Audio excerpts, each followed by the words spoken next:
Alors aujourd'hui, on se retrouve pour un nouveau journal de bord, en fait, qui est une update, comme je vous promis, sur les tanières que j'ai faites.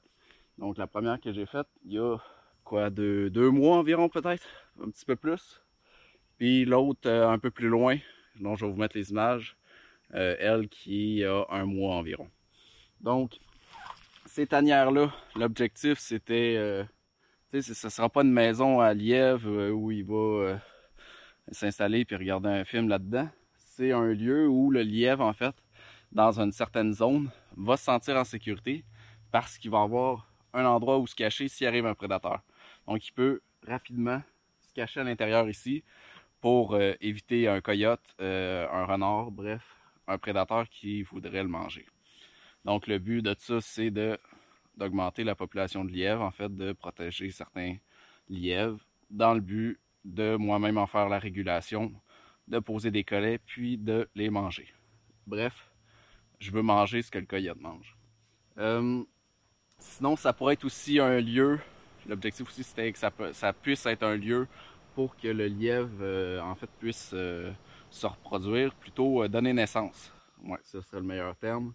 Donc, donner naissance, puisqu'il va surtout donner naissance à l'abri dans des couverts de branches, mais un terrier comme ça fait aussi le travail. Fait que c'est ça l'objectif qui était derrière et qui l'est toujours.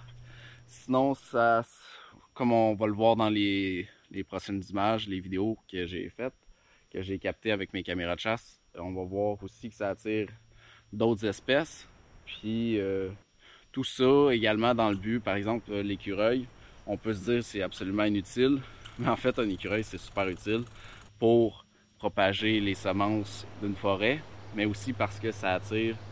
L'écureuil est à la base, tous les herbivores sont à la base de la chaîne alimentaire, donc ils sont mangés par des carnivores. Donc en fait ça augmente soit le nombre de carnivores qui va être dans les parages, ou si ce sont des carnivores qui sont plus